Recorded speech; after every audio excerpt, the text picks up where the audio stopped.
여러분, 지난주에 말씀드렸듯이 처음 이 야고보서는요, 한 권에 이렇게 두루마리로 되어 있었습니다. 장 구분도 없고 절 구분도 없고 한 권의 두루마리 편지가 도착하면 그 자리에서 처음부터 끝까지 읽어내는 그런 편지였어요. 이 장에서는요, 사람을 차별하지 말아라 말씀하셨죠. 2절부터 13절까지가 쭉 사람을 차별하면 어떻게 되냐. 9절에 보니까 율법을 범하는 것이다. 그것이 곧 율법을 범하는 것이다. 온 율법을 다 지키고도 사람 차별하는 하나, 그것 때문에 너 죄인이야 라고 정죄한다고 말씀하셨습니다. 17절에서는요, 행함이 없는 믿음은 죽은 것이다 말씀하셨어요. 20절에서는 행함이 없는 믿음은 헛것이다 말씀하셨습니다. 21절에 아브라함도 믿음으로 의롭다함을 받았다. 25절에 기생 라합도 믿음으로 의로움을 받았다 말씀하셨어요. 그러면서 26절에 아주 강력하게 말씀하셨죠. 여러분, 26절은 같이 한번 읽겠습니다. 시작. 영혼 없는 몸이 죽은 것 같이 행함이 없는 믿음은 죽은 것이니라. 아멘. 이렇게 2장에서요, 차별의 문제와 행함이 없는 믿음에 대해서 말씀하셨고, 이제 오늘 3장에서는요, 대화할 때 화자죠. 탁탁탁탁, 이 말 아니고 요거는 말이고요. 그는 말이고 이 말은 말이에요. 좀 길죠. 이 말에 실수가 없으면 이 말에 대한 경고, 주의를 말씀합니다. 오늘 이 말에 대한 경고를 듣는 사람은 누구냐면 1장 1절에 보니까요, 이 편지의 수신자가 되는 흩어진 12지파의 사람들, 그러니까 예수 그리스도를 주로 고백하고 믿는 사람들이라는 것을 기억해야 합니다. 여러분, 보통 우리 그리스도인들, 우리 기독교인들을 비하하면서 기독교인들은 이거다 라고 이게 붙여준 별명이 있어요. 이거 맞추시면 제가 선물 하나 드릴게요. 기독교인들, 오늘 설교하고 관계는 있죠. 기독교인들은 이거다 라고 하는 별명, 기독교인들에게 붙여주는 별명이 있어요. 뭘까요? 예? 말이 많다. 그거를 뭐라고 그래요? 뭐라고 그래? 말쟁이자고, 말쟁이. 사모님 선물 하나 드릴게요. 말쟁이. 우리 기독교인들을 별명을 붙여주는데요, 말쟁이라고 얘기해요. 말쟁이라는 것은요, 말을 잘한다는 것이 아니라, 말을 잘한다는 칭찬이 아니라 사실은 말만 한다는, 말만. 행동은 안 하고 말만 한다. 그게 기독교인을 비하하는 거죠. 말은 아주 청산유수로 하는데 정작 행함이 없는 것을 세상 사람들이 비꼬면서 하는 말입니다. 먼저 오늘 1절과 2절은요, 결론적으로 말을 많이 하지 말아라. 왜냐하면 말에 실수가 없어야 온전한 사람이다 라고 할 수 있기 때문이다 라고 말하죠. 1절에서 말씀하시는 이 선생이란 어떤 사람들이냐, 선생된 우리라고 하면서 이 선생이라고 하는 이 선생이 도대체 누구냐면, 지금 야고보와 함께 예루살렘 교회에서 사도의 직분을 가지고 있는 사람들, 또는 교회의 지도자라고 하는 사람들, 그래서 성도들에게 하나님의 말씀을 가르치는 사람들을 가리키는 겁니다. 지금으로 말하자면 교회의 사역자들이죠. 교회의 중직자들이에요. 교회의 사역자가 되고 선생이 된다는 것은 너무도 귀한 영광스러운 직분 같은데, 그런데 왜 오늘 1절에서는 선생이 되지 말라라고 말씀하시느냐? 선생은 말을 많이 하는 직업이기 때문입니다. 말을 많이 하면 할수록 더 많은 실수가 있을 수밖에 없기 때문이죠.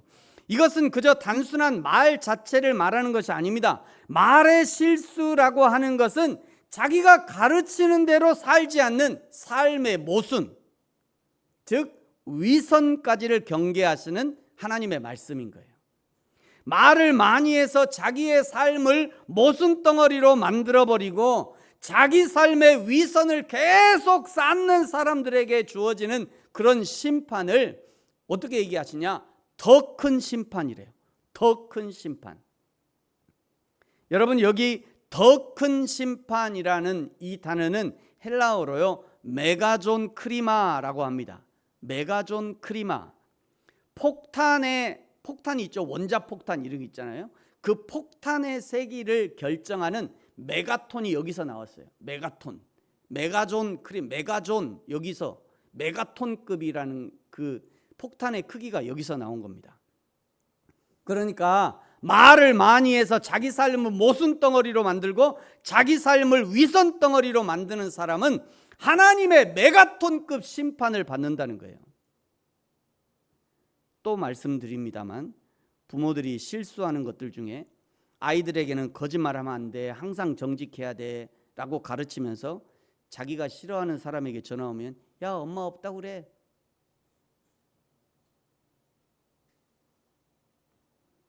친구들을 미워하지 말고 싸우지 말고 친구들 항상 용서해줘 이렇게 가르치면서 집에서 배우자나 형제나 이웃에 대해서 불평하거나 비난하고 심지어 목사님이 어떻고 사역자가 어떻고 그렇게 비난하고 험담하면 그 아이들이 그 목사님 사역자를 어떻게 신뢰하겠어요?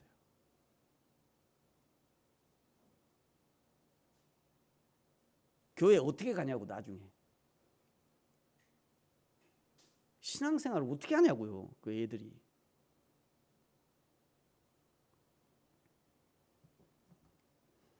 애들한테 말하기 전에 생각해라, 욕하면 안 된다 이렇게 가르치면서 운전할 때 그냥 옆에 아이들이 있는데 즉각질이 야 이씨 저 따위로 운전해 막 이렇게 애들이 다 듣는데.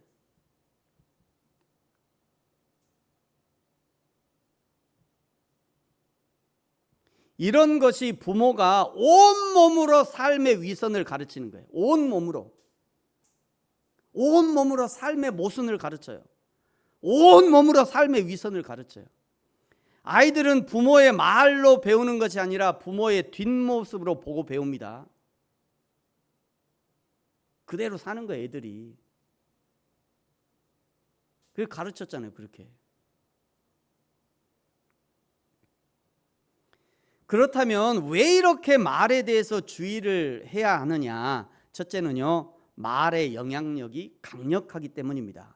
3절부터 이제 6절까지 강력한 말의 영향력을 두 가지 예를 들어 설명하는데요. 첫 번째가 배의 키예요. 배의 키. 4절을 보십시오. 또 배를 보라. 그렇게 크고 광풍에 밀려가는 것을 지극히 작은 키로서 사공의 뜻대로 운영하나니. 배의 키는요 작지만 그러나 큰 배를 폭풍우가 치는 바다 한가운데서도 이리저리 조종하는 것처럼 작은 혀가 그렇게 영향력이 강력하다는 것을 설명하고 있는 겁니다. 두 번째는요 작은 불입니다. 혀는 작은 지체로 돼 작은 불과 같대요. 6절에 보니까 혀는 곧 불이요 불의의 세계라. 혀는 우리 지체 중에서 온몸을 더럽히고 삶의 수레바퀴를 불사르느니 그 사르는 것이 지옥불에서 나느니라. 작은 불과 같은 혀 그 한마디가 인생의 수레바퀴를 불살라 버린대요. 자기의 인생만 불사르는 것이 아니라 타인의 인생마저도 불사르는 것이 말이라는 거예요. 마치 그것이 지옥불과 같다고 말씀합니다. 이렇게 말을 조심해야 하는 이유는 강력한 영향력 때문인 거예요. 말을 조심해야 하는 이유 두 번째는요, 말이라는 것이 훈련으로 길들여지는 것이 아니기 때문입니다. 훈련으로 안 돼요, 말은. 7절을 보십시오. 여러 종류의 짐승과 새와 벌레와 바다의 생물은 다 사람들이 길들일 수 있고 길들여 왔거니와. 중국의 어떤 사람은 금붕어도 길들이래요. 금붕어. 내가 그 영상을 준비 못했는데 금붕어를 쫙 하면 금붕어가요 줄지어서 움직여요. 이렇게 하면 금붕어가 줄지어서 막 가짜인지 어쩐지 알 수 없지만 금붕어도 길들이더라고. 저도 요즘에 금붕어 길들이기 하고 있습니다. 제가 뚜껑만 열면 애들이 막 모여요. 막 붕어들이. 그게 길들이는 거죠. 세상의 모든 것을 다 길들일 수 있대요. 근데 8절에 보세요. 혀는 능히 길들일 사람이 없나니 쉬지 아니하는 악이요 죽이는 독이 가득한 것이라. 인간의 지체 중에 가장 작다고 할 수 있는 이 혀를 길들이지 못하는 이유는 무엇인가? 그것이 이 말이라는 것이 마음에서 나오기 때문입니다. 마음에서 나와요. 그저 혀의 움직임을 제어한다고 해서 말이 달라지는 것이 아니라 인간의 마음을 제어해야 말이 제어되기 때문입니다. 그래서 오늘 성경이 아주 단언하는 것이죠. 혀는 능히 길들일 사람이 없다. 없다. 길들이지 않은 혀, 길들이지 못한 혀는 쉬지 않는 악이 되고 죽이는 독이 되는 것입니다. 이렇게 쉬지 않는 악, 죽이는 독인 길들이지 못하는 혀, 길들이지 않는 말은 어떤 죄를 짓게 되느냐? 9절을 보세요. 하나님을 찬송하고 하나님의 형상으로 지음받은 인간을 저주하는 죄를 짓게 됩니다. 10절에 찬송과 저주가 한 입을 통해서 나온대요. 이것은 마땅하지 않답니다.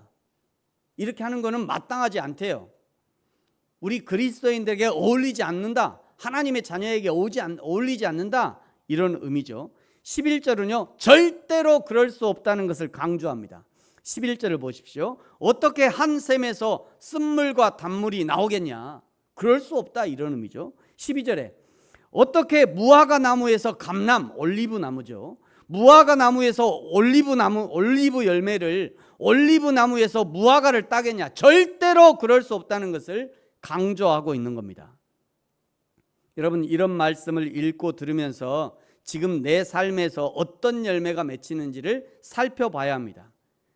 하나님, 나에게 좋은 열매 맺게 해주십시오. 하나님, 나에게 좋은 열매를 풍성하게 열매 맺게 해주세요. 항상 기도는 하는데, 그런데 정작 자신에게서 뜻하지 않는, 원치 않는 열매만 맺는다면 땅을 탓할 일이 아니라, 물을 탓할 일이 아니라 자신이 지금 어떤 나무인지를 돌아봐야 돼요.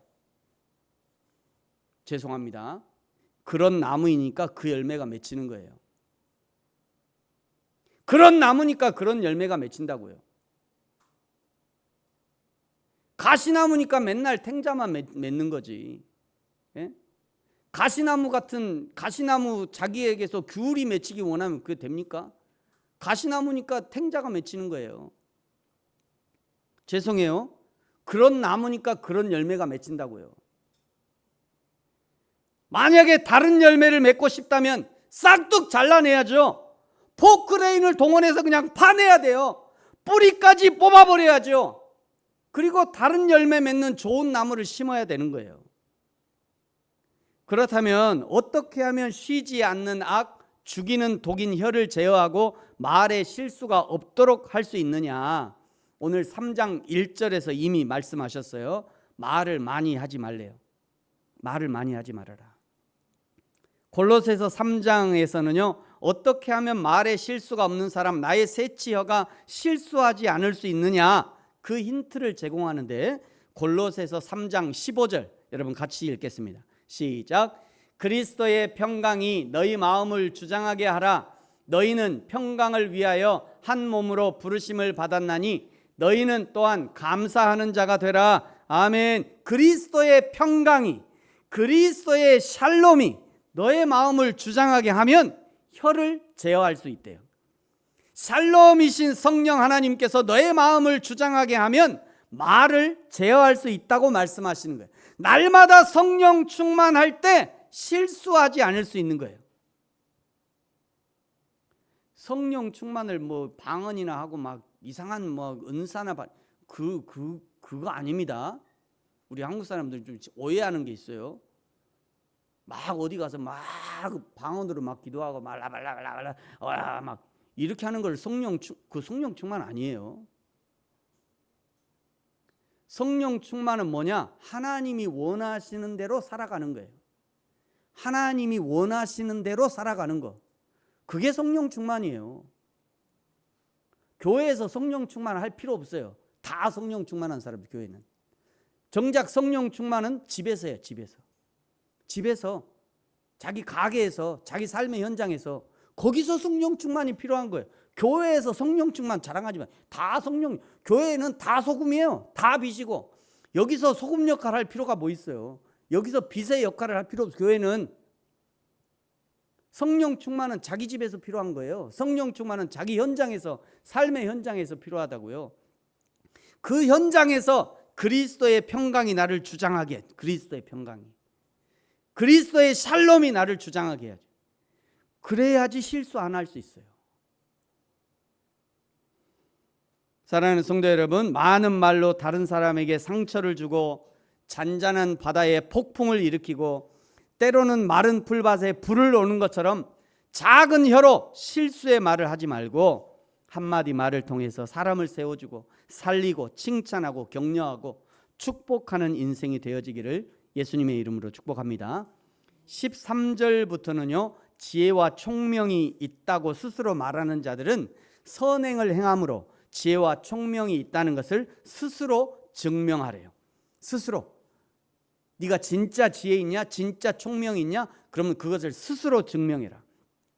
여기 13절에서 말씀하시는 지혜와 총명이란 무엇이냐? 하나님이 요구하시는 거룩한 삶을 살아가도록 하는 거죠. 그것이 지혜와 총명. 하나님이 요구하시는 거룩한 삶을 살아가는 것, 살아가게 하는 것, 그것이 지혜와 총명이에요. 실제적이고 영적인 히브리적 개념이죠. 이것은 곧 하나님을 아는 것을 의미하는 것입니다. 성경이 주구장창 말씀하는 거잖아요. 하나님을 아는 것이 지혜이고 하나님을 아는 것이 총명의 근원이다 라고 말씀하잖아요. 성경의 지식을 암기하게 하고 세상의 지식을 암기하게 하고 세상을 살아가는 방법을 습득하는 것보다 하나님을 경외하고 하나님의 은혜를 경험하고 하나님의 나라를 사모하면서 하나님의 영광을 위해 쓰임받고자 하는 그런 열정을 소유하는 것, 그리고 실제로 하나님의 나라와 영광을 위해서 자신을 들여서 헌신하는 것, 그것이 참 지혜와 총명으로 이어지는 거예요. 창조주의 지혜는 이런 사람에게 부어지는 것입니다. 이런 사람에게 창조주의 지혜가 부어지니 세상이 감당하지 못할 만한 지혜로운 사람이 되는 거예요. 창조주의 총명이 이런 사람에게 부어지는 겁니다. 이런 사람에게 하나님의 총명이 부어지니 세상을 이끌어갈 만한 놀라운 총명을 지닌 사람이 되는 거예요. 그러면서 이제 14절부터 17절까지는요, 세상에 속한 지혜와 하나님께 속한 지혜가 어떻게 다른가를 말씀합니다. 세상에 속한 지혜, 땅에 속한 지혜란 어떤 것이며 그 끝은 어떠한가를 보여줘요. 14절을 보십시오. 세상의 지혜, 땅의 지혜는 독한 시기와 다툼, 자기 자랑과 진리를 거스르는 거짓을 가져온다 말씀합니다. 15절에는요, 세상의 지혜는 결코 하나님으로부터 온 것이 아니다 라고 말씀하시죠. 땅의 것이고 곧 사단의 것이며 귀신의 것이고요, 정욕적이다 라고 말씀합니다. 16절에 이런 땅의 지혜가 있는 곳에는 반드시 동반되는 것이 뭐냐면 시기와 다툼과 혼란과 모든 악함이 있다 라고 말씀합니다. 여러분, 우리가 흔히 볼 수 있는 분쟁의 현장, 그 내면 가장 깊은 것을 들여다보면 바로 이런 극히 세상적이고 극히 사단적인 생각들, 정욕들이 웅크리고 있는 것이에요. 대한민국에서 이런 세상적이고 사단적인 싸움을 가장 잘 보여주는 것이 어디냐? 국회라고 해요. 국회. 제가 볼 때는 국회예요. 정치인들이 하는 말, 주장을 찬찬히 살펴보면요, 누가 진짜 나라와 국민들을 위해 일하는 사람인지, 자기 욕심, 당의 욕심, 권력욕에 사로잡힌 사람인지를 드러나는 거죠. 그래서 잘 살펴야 돼요, 백성들이. 국민들이 투표를 잘해야 되는 이유가 바로 여기 있는 거예요. 그런 사람 골라내야죠. 5년 내내 여러분 뉴스를 잘 보십시오. 특별히 정치 뉴스를 잘 보세요. 누가 국가를 위해서 일하는 사람인지, 누가 국민을 위해서 일하는 사람인지, 그거 잘 보고 나중에 이제 두 번 다음에 선거할 때 잘 뽑아야 되는 거예요.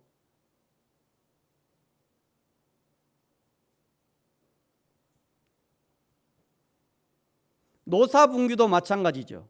그리고 교회 내 다툼도 마찬가지. 이거는 이제 한쪽의 문제만이 아니죠. 둘 중 하나는 세상 욕심으로 가득한 거예요. 세상 욕심으로 가득한 집안은요 늘 그냥 힘들어요. 시끄러워 집안이.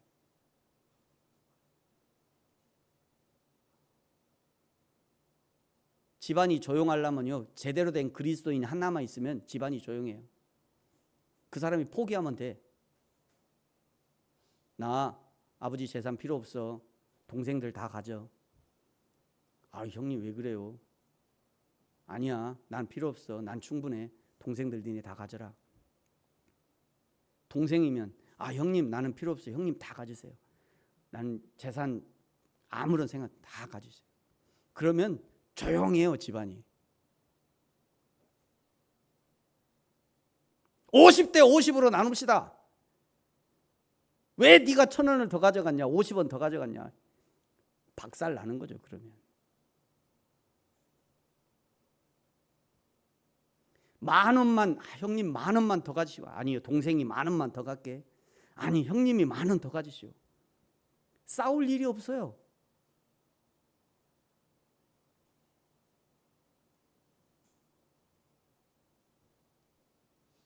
진짜예요.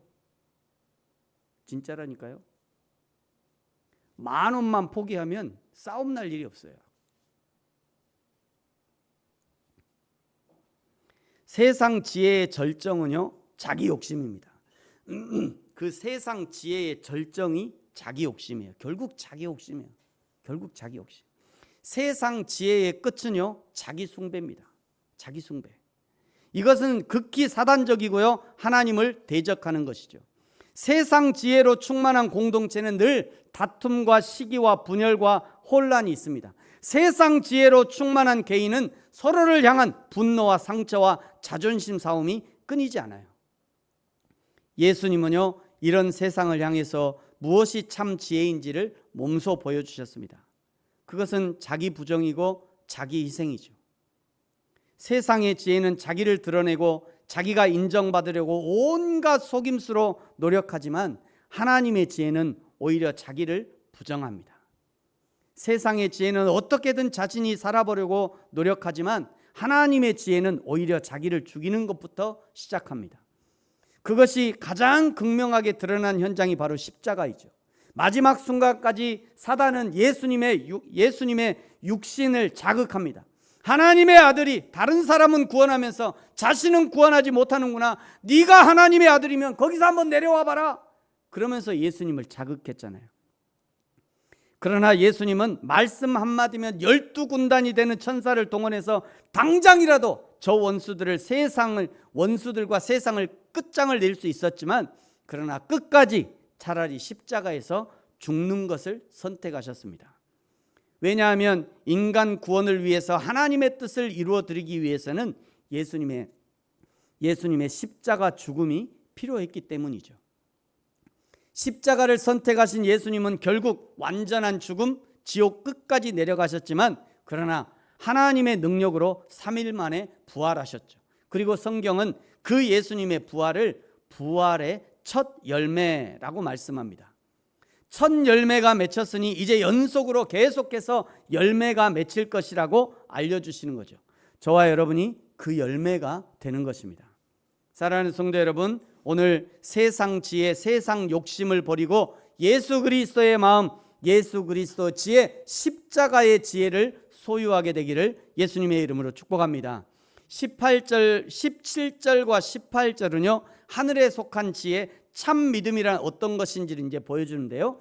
자, 17절을 보십시오.